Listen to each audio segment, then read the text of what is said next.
Każdego roku w Warszawie świętujemy wybuch Powstania Warszawskiego, a także godzinę W.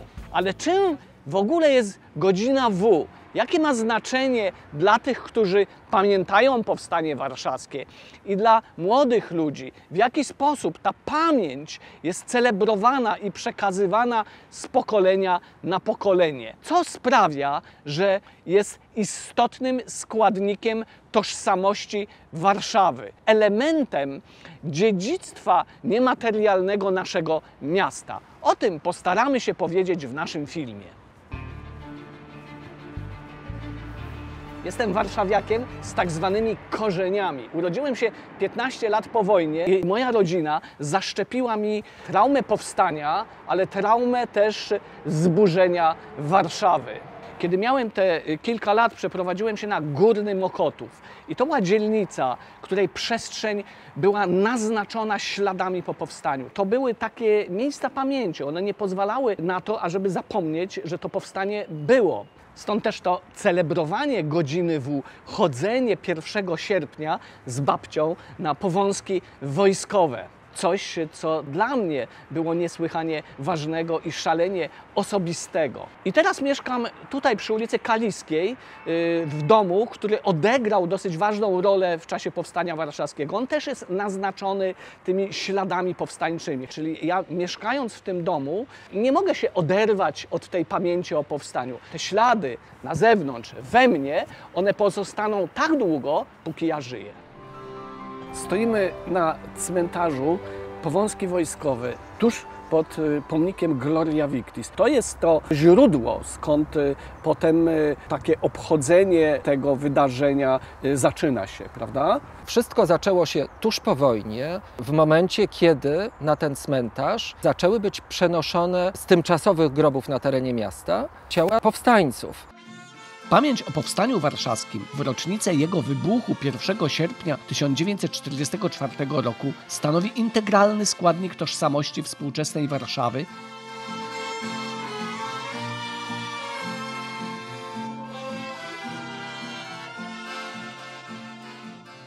To jest pamięć o młodych ludziach, którzy chwycili za broń, żeby walczyć o wolność. I to myślę, że spaja. Natomiast to, jaki mamy stosunek do Powstania Warszawskiego, to jest zupełnie inna sprawa.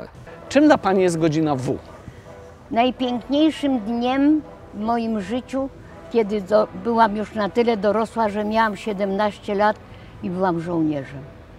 To jest czas, kiedy wreszcie poczuliśmy, że nasza ludzka godność obroni się, bo to jest taki dzień, kiedy Warszawa po 5 latach okupacji poczuła się wolna na 2 miesiące. Mamy to, co stanowi o warszawskiej tradycji, o tym, że jest to element dziedzictwa niematerialnego. Takim przykładem jest, nie wiem jak to nazwać, przepływ łódek godziny W na Wiśle. Z jednej strony ci, którzy są na wodzie, celebrują, a z drugiej strony celebrują też w ten sposób ci, którzy przychodzą zobaczyć tą niesamowitą paradę. Więc tych różnych stylistyk, tego, że zbierają się ludzie o danej, nie wiem, wrażliwości czy danych zainteresowaniach, to w Warszawie jest tego coraz więcej. Czyli ta spontaniczna, autentyczna pamięć mieszkańców o tym wydarzeniu i nie tylko warszawiaków, bo jak się stanie na rondzie Dmowskiego 1 sierpnia, to okaże się, że większość ludzi, którzy tam przyjeżdżają, to wcale nie są warszawiacy. Tramwajem jadę na wojnę. Tramwajem z przedziałem nur für Deutsche. Zawsze tu chciałam być, ze względu na to, że my jesteśmy patriotami i chcemy też tą wiedzę przekazywać 3-letniemu synkowi.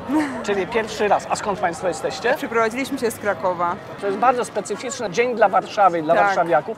Czy czuje się Pani po trosze warszawianką? Tak, zdecydowanie. Ja nie wiem jak to określić, ale jakoś to miasto brzmi w moim sercu, szczególnie jak są takie uroczystości, jak jeszcze bardziej utożsamiam się z Warszawą niż kiedyś, bo to jest takie autentyczne. Dlaczego Pani tutaj przyszła?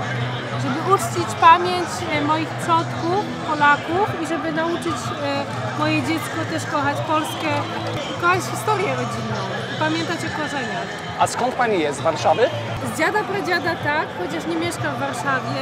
Moja babcia po powstaniu już nie wróciła do Warszawy i nie wyobrażam sobie, żeby tutaj nie być.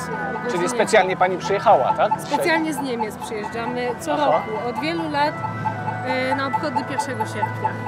To jest bardzo ważne dla nas. Co takiego wyjątkowego jest w godzinie W, że warto tutaj dzisiaj być?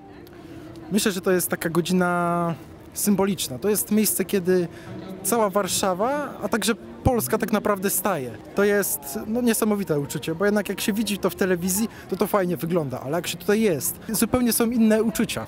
To są bardzo duże emocje, wrażenia, przechodzą ciarki, więc myślę, że też powinienem być w tym miejscu dla oddania czci i pamięci tym bohaterom, którzy zginęli w tych krwawych miejscach.